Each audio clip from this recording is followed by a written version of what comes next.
Discounted cash flow, think of a garden that will produce fruit every year. To know how valuable the garden is today, you add up all future fruit, but you shrink each year's amount because a fruit today is worth more than a fruit tomorrow. The formula is value equals the sum from T equals 1 to N of free cash flow T divided by 1 plus WACC to the T. Numerical example. A tech firm forecasts free cash flow of 10 million, 12 million, and 14 million for the next 3 years.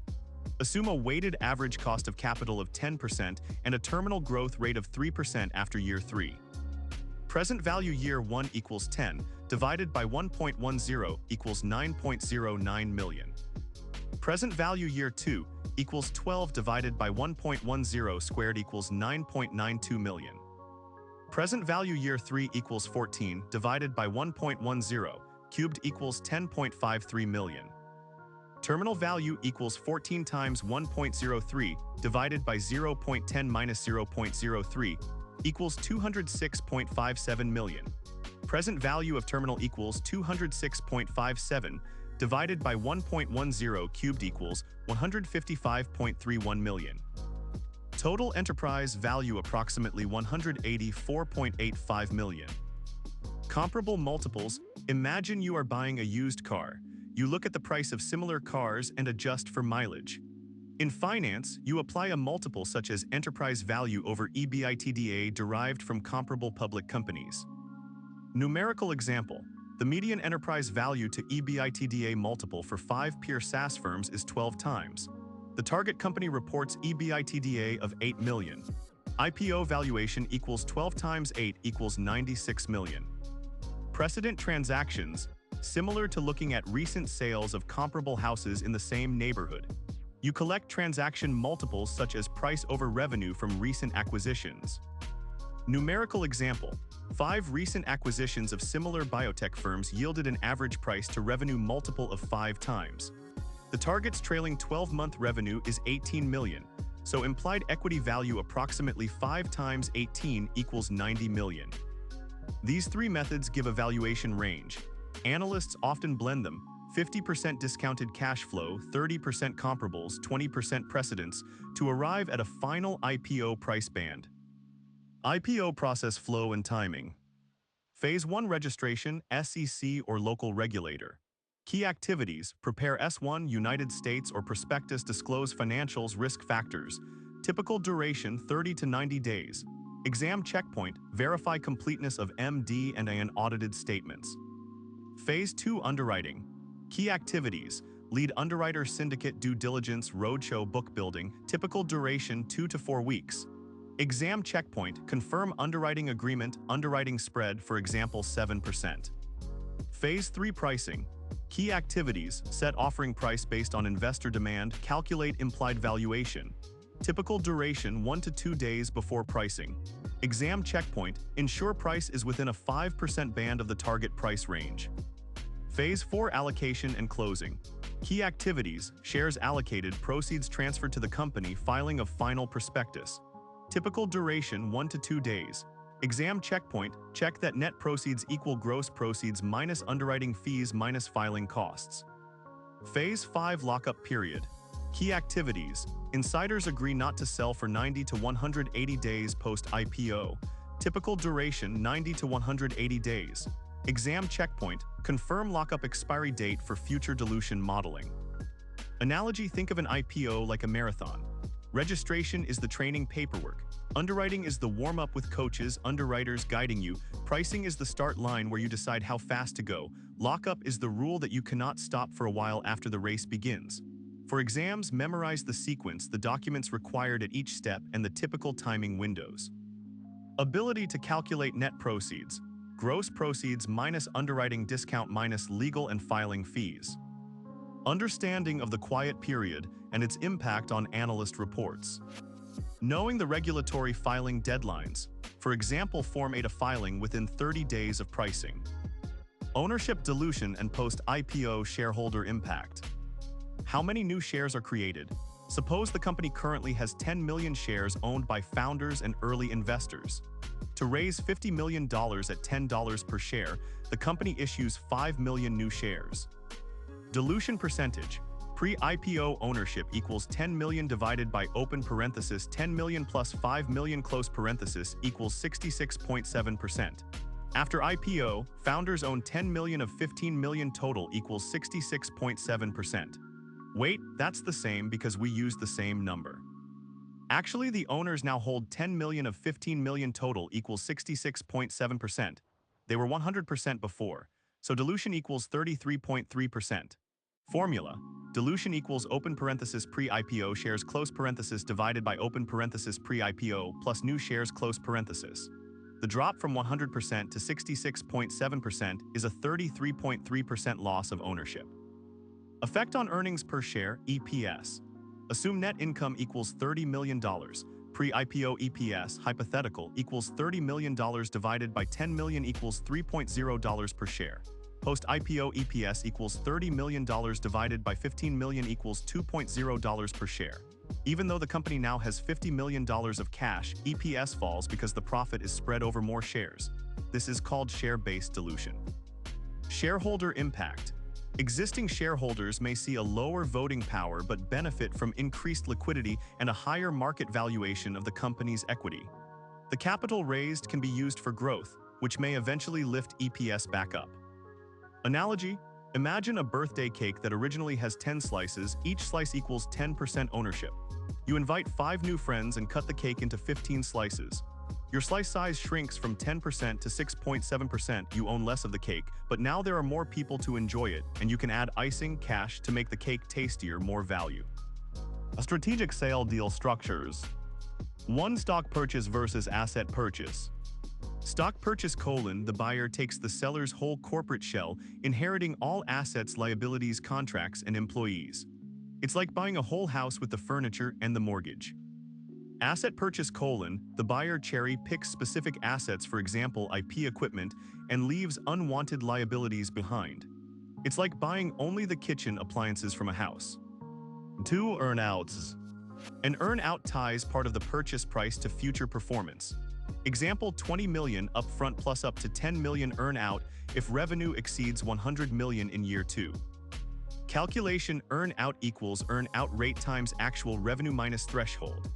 If year 2 revenue equals 112 million, earn-out equals 0.5 times 112 minus 100 equals 6 million. 3. Contingent consideration. Similar to earn-outs, but can be based on EBITDA net income or even regulatory approvals. Example: 5 million contingent on FDA approval within 12 months. If approval occurs, the seller receives the 5 million, otherwise nothing. Sample calculation. Targets: EBITDA equals 15 million. Deal terms: 8 times EBITDA. Stock purchase equals 120 million. Add a 10 million contingent payment if EBITDA in year 1 greater than 18 million. If year 1, EBITDA equals 19 million, total price equals 130 million. Analogy: think of buying a car. A stock purchase is like buying the whole dealership, you get all the cars and the lease. An asset purchase is like buying just the car you like. An earn-out is like the seller saying, if the car goes over 200,000 miles without major repairs, I will give you a bonus. Valuation adjustments in strategic sales. The buyer expects cost-saving or revenue-enhancing synergies. If the target is valued at $80 million on a stand-alone basis, but the buyer anticipates $10 million of annual cost savings worth a present value of $30 million discounted at 10%, the buyer may be willing to pay. Synergy adjusted price equals 80 million plus 30 million equals 110 million. Control premiums. Owning more than 50% often commands a premium because the buyer gains decision-making power. A typical control premium is 20 to 30% of the market price. Example: stand-alone market equity equals $90 million. Applying a 25% control premium gives $90 million times 1.25 equals $112.5 million. Multiple expansion. The buyer may believe the target can be run at a higher EBITDA multiple after integration. If the target trades at 6 times EBITDA, $15 million EBITDA yields $90 million value, and the buyer expects to run it at 8 times, the implied value becomes $15 million times 8 equals $120 million. Sample calculation combining adjustments. Base EBITDA equals $12 million. Standalone multiple equals 7 times, resulting in $84 million. Expected synergies present value equals $15 million. Control premium equals 20% of base plus synergies equals 0.2 times $84 million plus $15 million equals $19.8 million. Adjusted offer equals $84 million plus $15 million plus $19.8 million equals $118.8 million. Analogy: imagine buying a puzzle set. The standalone price is the box alone. Synergies are like getting a picture on the back that lets you see the completed image sooner, adding value. Control premium is paying extra to own the entire picture so you can decide where each piece goes. Multiple expansion is like realizing the picture is a masterpiece and you are willing to pay more per piece. Key takeaway for exams: identify which premium applies, synergy, control, or multiple, and apply the correct formula, often additive base value plus present value of synergies plus control premium. Investors receive their invested capital plus a preferred return before common shareholders get anything. For example, venture capital invests $10 million with a 1x return of capital preference. If the exit proceeds are $30 million, the venture capital first gets $10 million, and the remaining $20 million is split according to ownership. Deal-by-deal versus fund-level waterfall. In a simple deal-by-deal waterfall, first, return of capital plus preferred return to limited partners. Second, catch-up. General partner receives a share to bring its return up to the agreed-upon carried interest, for example 20%. Third, split of remaining profit between limited partners and general partner. Limited partner investment equals $40 million. General partner investment equals $10 million, total $50 million. Preferred return equals 8% per year. Assume 2 years, $40 million times 1.08 squared is approximately $46.6 million. Exit proceeds equals $80 million. Step 1, limited partner receives $46.6 million. Remaining equals $33.4 million. General partner catch-up, 20% carry. General partner takes 20% of the remaining, which is $6.68 million, and limited partner gets $26.72 million. Final distribution. Limited partner receives $46.6 million plus $26.72 million equals $73.32 million. General partner receives $6.68 million plus the original $10 million equity equals $16.68 million. The internal rate of return that limited partners must achieve before general partner earns carried interest. If the hurdle is 10%, the general partner only participates after the limited partner's IRR reaches 10%. Multiple of money equals total cash returned divided by cash invested. IRR equals discount rate that makes net present value of cash flows equal to 0. Example: limited partner invests $40 million.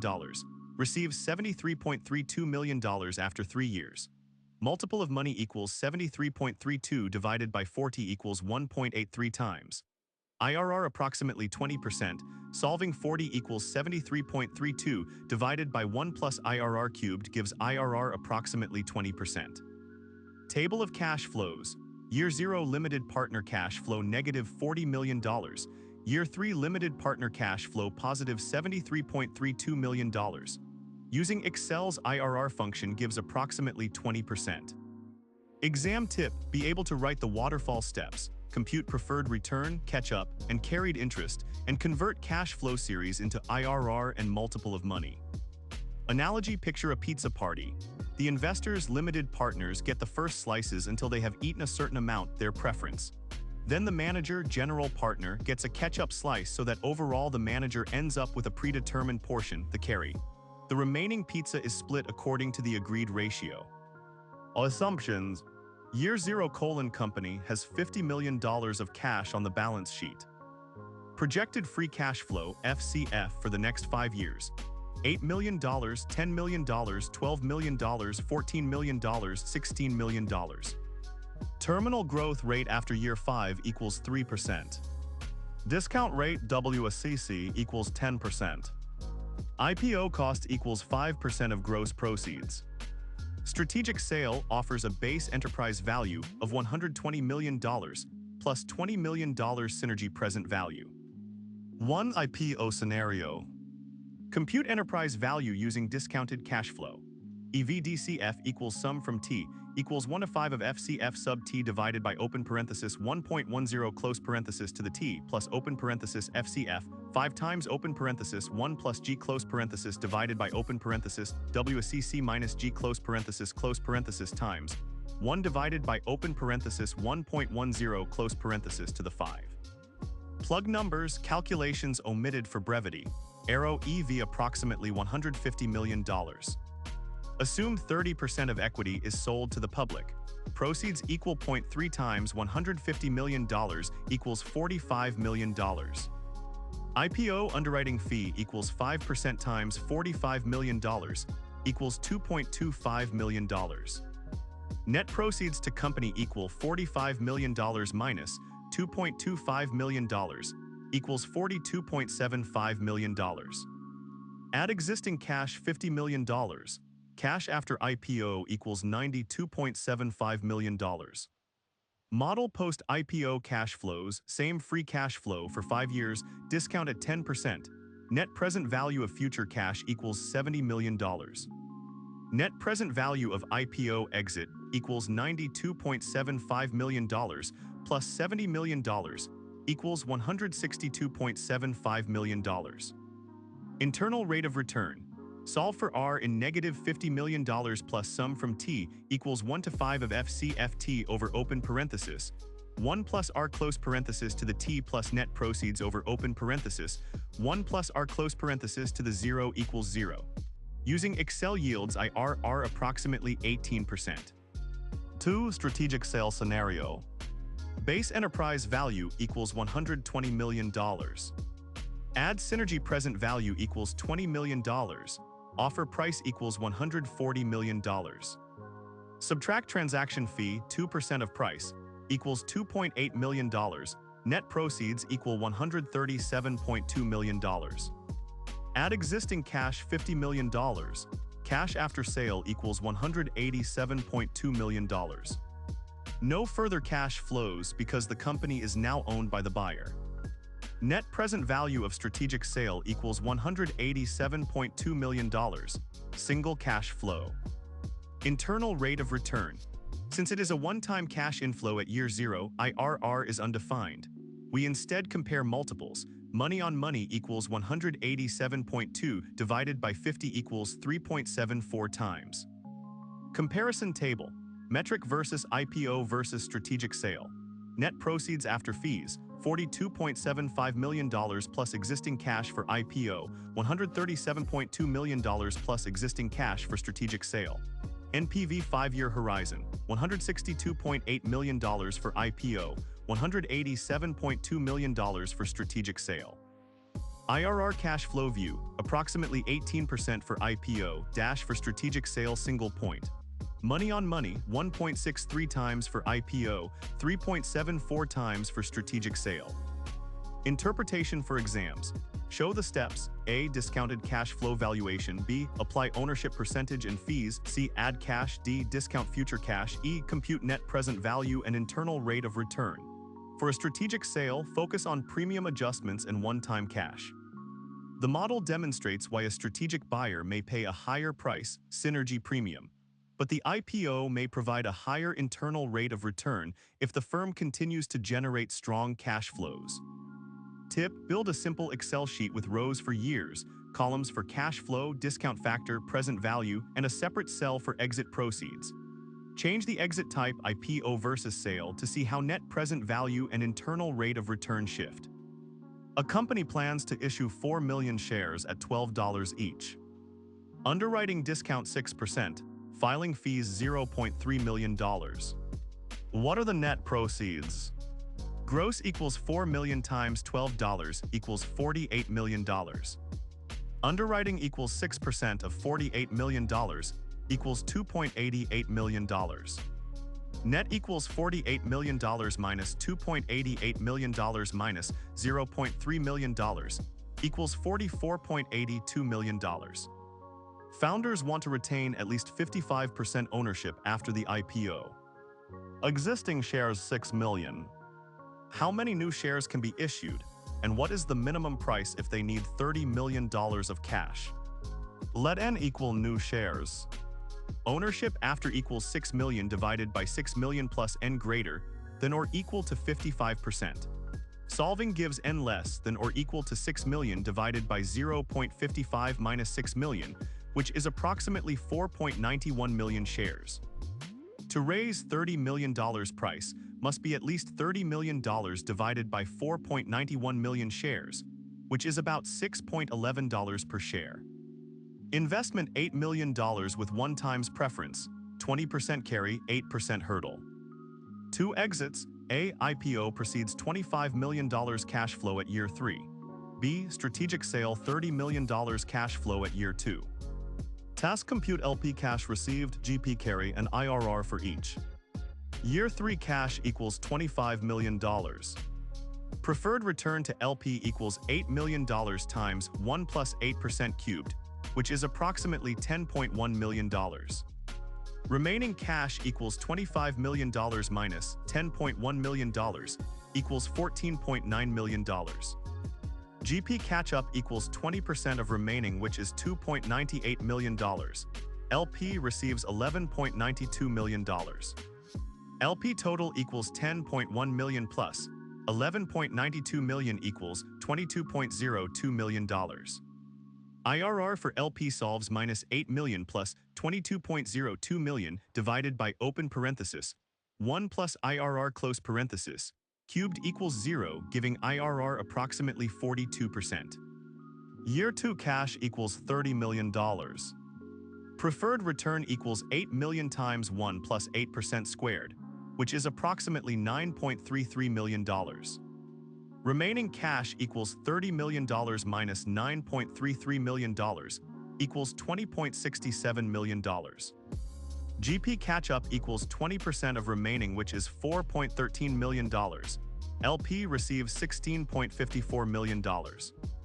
LP total equals $9.33 million plus $16.54 million equals $25.87 million. IRR solves minus 8 million plus 25.87 million divided by open parenthesis 1 plus IRR close parenthesis squared equals 0. IRR approximately 55%. Answer: strategic sale yields higher LP IRR 55% versus 42%. Target enterprise value standalone $90 million. Expected annual cost synergies $5 million for 5 years. Discount rate 9%. Compute the synergy premium. Present value of synergies equals $5 million times open bracket 1 minus open parenthesis 1 plus 9% close parenthesis to the minus 5 divided by 9% close bracket, which is approximately 3.889. Multiplied gives $19.44 million.